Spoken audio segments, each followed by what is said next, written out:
नमस्कार. LS मराठीमध्ये तुमचं स्वागत आहे. रोज आम्ही दिवसभरामध्ये अधिवेशनामध्ये काय घडतं ते तुमच्यापर्यंत पोहोचवत असतो. आज 5व्या दिवशी काय घडलं, विधानसभेत काय घडलं, विधान परिषदेत काय घडलं, बाहेर कोणाचे मोर्चे आले आणि प्रांगणात काय घडलं हे तुमच्याकडे घेऊन आलोय. आज समोर अधिवेशनाच्या तोंडावरती आज किती मोर्चे आले आणि नेमकं बाहेर काय घडलं हे माझे मित्र सांगतील. आज एकंदरीत नागपूर शहरात 17 मोर्चे आणि 12 धरणे आंदोलन होते.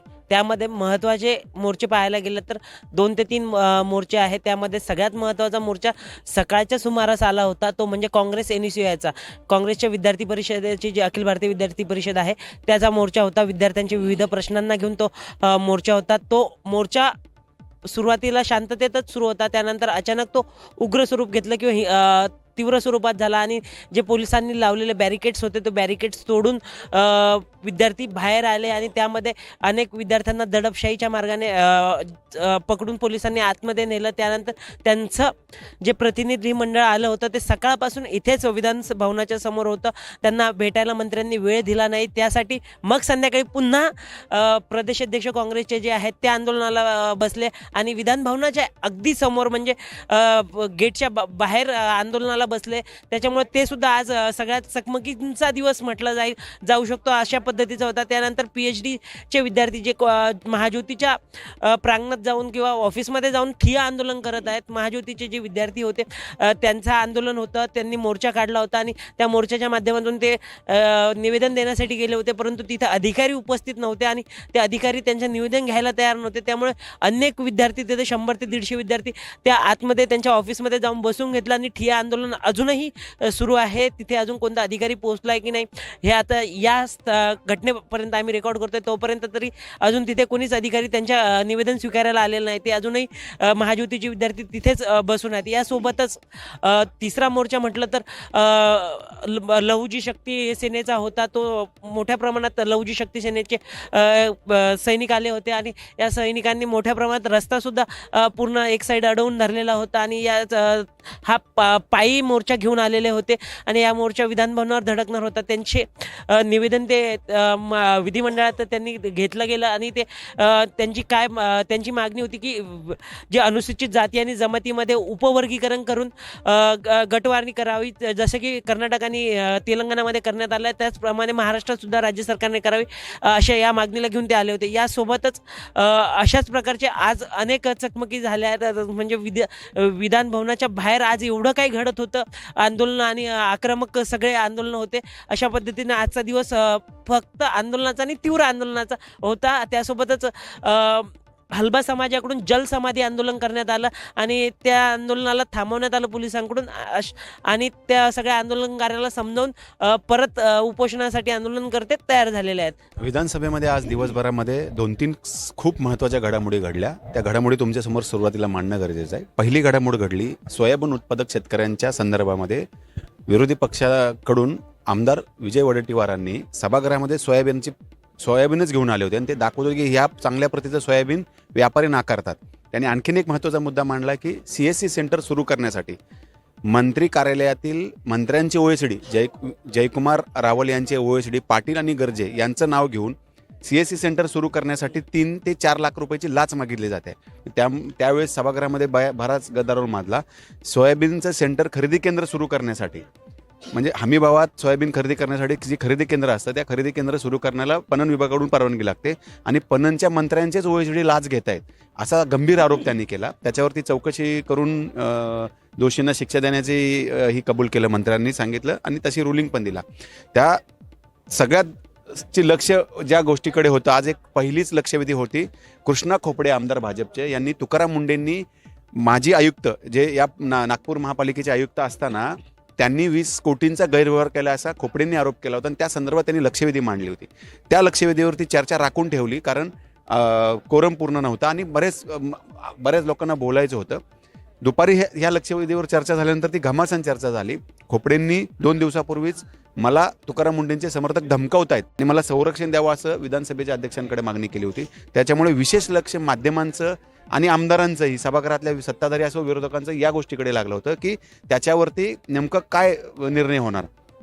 खोपडेंनी लक्षवेधी मांडली, त्यांनी त्यांचं म्हणणं मांडल्यानंतर मंत्र्यांनी उत्तर देताना त्यांच्या आरोपांची चौकशी होऊन तुकाराम मुंडेंना क्लीन चिट दिली गेली आहे असं सभागृहात सांगितलं. या उत्तरावरती भाजपच्याच आमदारांचं समाधान झालं नाही. पुन्हा पुन्हा ते मंत्र्यांना विचारत होते की मग त्या तुकाराम मुंडेंवरती 2 महिलांनी तक्रार केली, IAS अधिकारी आहेत, राष्ट्रीय महिला आयोगाकडे तो प्रकरण आहे, त्या 2 महिलांच्या तक्रारीचं काय झालं, तर त्याचे अजून सुनावणी झालेली नाही. ती जेव्हा सुनावणी होईल त्याच्यात काही तथ्य आढळल्यानंतर पुढची कारवाई होईल. कृष्णा खोपडेंनी तुकाराम मुंडेंना निलंबित करावं म्हणून सरकारला धारेवर धरलं होतं. सत्ताधारी आमदार आहेत, पण उदय सामंत मंत्री यांनी तुकाराम मुंडेंना क्लीन चिट मिळालेलं आहे आणि त्यांच्या सगळ्या चौकशा झालेल्या आहेत आणि त्यांच्यावर आत्ता सध्याला आपल्याला काही कारवाई करता येणार नाही अशा पद्धतीचं उत्तर दिलं. म्हणजे थोडक्यात वाचवलं तुकाराम मुंडेंना. आणि तिसरी महत्त्वाची घडामोड जी विधानसभेत घडली, मी सुरुवातीला सांगतो, त्याच्यानंतर मग आपण विधान परिषदेत काय घडलं आणि प्रारंभात काय घडलं जाऊ. तिसरी महत्त्वाची घडामोडी विधानसभेत अशी घडली की विधानसभेमध्ये जो राडा झाला होता, जो महाराष्ट्राच्या इतिहासामध्ये पहिल्यांदाच विधानसभेच्या आतमध्ये धक्काबुक्की होणं, मारामारी होणं हे घडलं होतं. भाजपचे आमदार गोपीचंद पडळकर आणि राष्ट्रवादी काँग्रेस शरद पवार गटाचे आमदार जितेंद्र आव्हाड यांच्या 2 समर्थकांमध्ये त्यावेळेस वाद झाला होता, मारामाऱ्या झाल्या होत्या. त्यावर एक चौकशी समिती नेमली होती आणि त्या समितीचा अहवाल आज सभागृहामध्ये मांडण्यात आला आणि त्या अहवालानुसार दोघांनाही दोषी धरलं. म्हणजे भाजपचे आमदार गोपीचंद पडळकरांचे जे मावस भाऊ आहेत टकले, त्यांनाही दोषी धरलं आणि राष्ट्रवादी काँग्रेस पक्षाचे जे कार्यकर्ते आहेत आणि त्यावेळेस ते प्रवक्ते हे होते नितीन देशमुख, या दोघांनाही दोषी धरलं आणि त्यांना सभागृहाचा नियमभंग करणं, सभागृहाचे मानहानी करणं अशा या सगळ्या कारणाखाली त्यांना 2029 म्हणजे या विधिमंडळाची कार्यकाल, जो विधानसभेचा कार्यकाल आहे 2029 पर्यंत, जुलै 2029 पर्यंत त्यांना निर्बंध करण्यात आला ह्या प्राणानं द्यायला किंवा विधिमंडळाच्या कामकाजात प्रवेश केला. म्हणजे त्यांना बंदी करण्यात आली आणि 2 दिवसाची त्यांना दिवाणी कोठडी दिलेली आहे. तर दिवाणी कोठडी म्हणजे या अध्यक्षाच्या दालनामध्ये किंवा आता त्याच्याबद्दल अधिकची माहिती उद्या मिळेल, कारण आज कामकाजामुळे घेता आले नाही. फौजदारी कोठडी आपल्याला माहिती आहे की ती पोलीस स्टेशनमध्ये असते, पण दिवाणी कोठडी कदाचित अध्यक्षांच्या दालनामध्ये किंवा अध्यक्षांचा काही असेल रूम, तिथं त्याला 2 दिवसाची सजा दिली जाईल, त्यांना जी काही जे कायद्यात तरतूद असेल त्या पद्धतीनं. हे 3 महत्त्वाच्या घडामोडी सभागृहामध्ये घडल्या.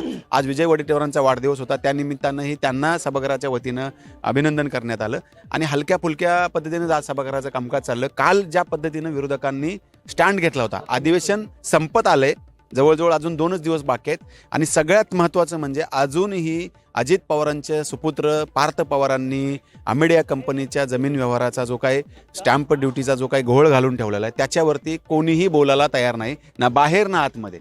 म्हणजे हे अजित पवारांचा राजीनामा मागणार इथपर्यंत सगळं चाललं होतं, पण आत्ता हे अधिवेशनामध्ये तो मुद्दा चाललेला नाही, ना विरोधकांनी घेतलाय ना कोणीच त्यांच्या सत्ताधाऱ्यातल्या कोणी घेतलाय. किंवा त्यात थोडक्यात मी ऍड करतो एवढंच की अनेक आमदारांचं असं मत आहे की अजित पवारांबद्दल आम्हाला प्रश्न विचारू नका, आम्हाला निधी मिळणार नाही. म्हणजे हे ते खाजगीत बोलत असतील, जाहीरपणे बोलणं त्यांना अवघड जाणार आहे. मी असं हे सगळं असं घडतंय. माझंही वैयक्तिक असं लक्ष होतं की त्या प्रकरणावरती विरोधी आमदार काय स्टँड घेत आहेत.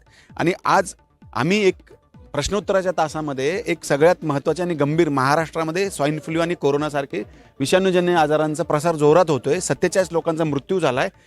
प्रकाश आंबेडकरांनी प्रश्नोत्तराच्या अतारांकित प्रश्नांच्या प्रश्नोत्तरामध्ये लेखी उत्तर दिले की महाराष्ट्रामध्ये 2700 लोकांना त्याची बाधा झाली आणि म्हणजे 2 वर्षातला तो डाटा होता, 1 वर्षभरातला, आणि 46 लोकांचा मृत्यू झाला.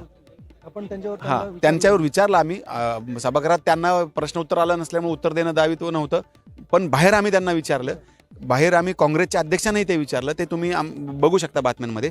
विधान परिषदेत काय घडलं हे जाऊयात आपण सुमितकडे.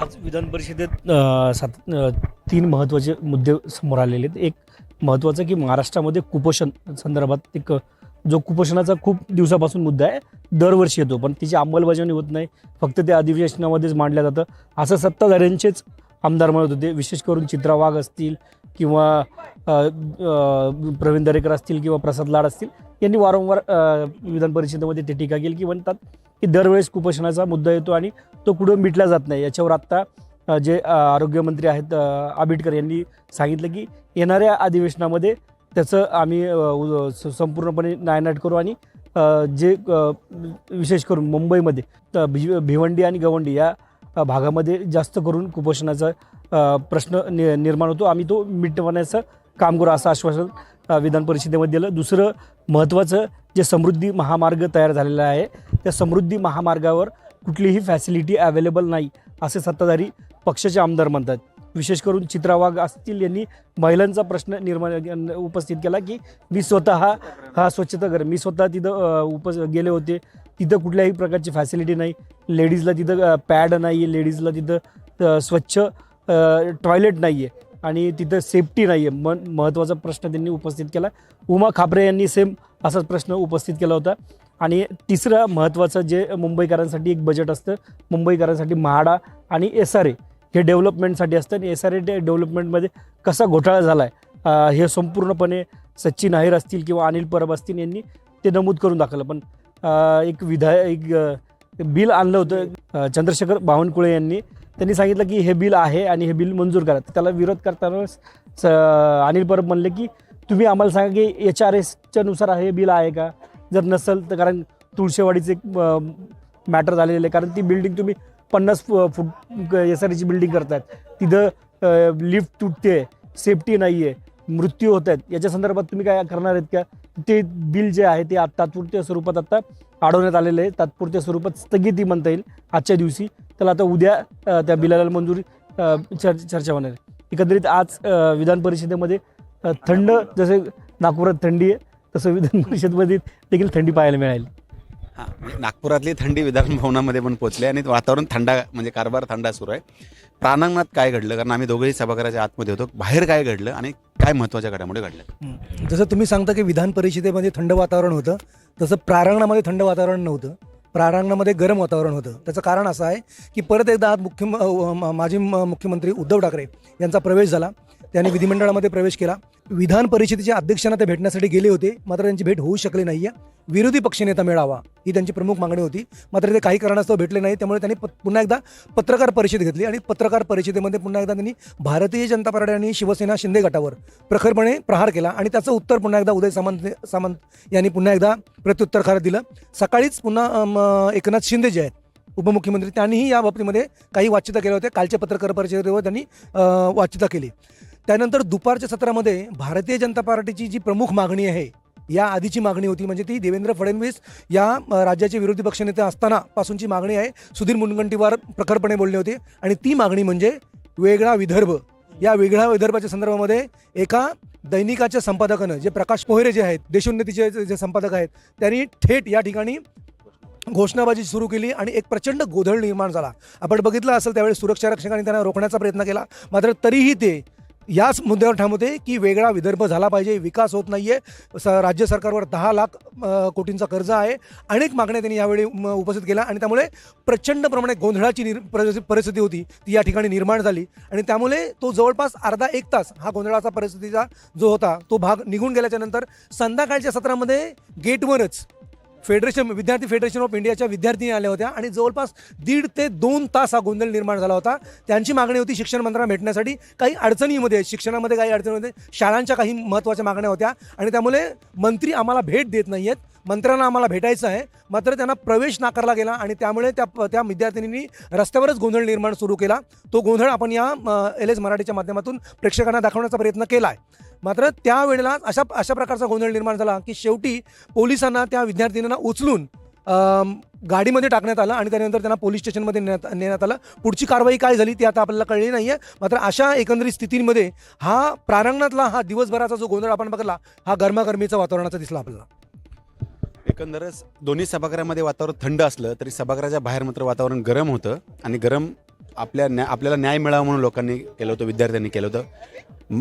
सभागृहामध्ये काय घडतं, बाहेर काय घडतं आणि विधिमंडळात एकूणच काय घडतं आणि कुठल्या गोष्टींकडे दुर्लक्ष होतं, हे सगळे मुद्दे आम्ही तुमच्यापर्यंत पोहोचवत राहू. पाहत राहा LS मराठी.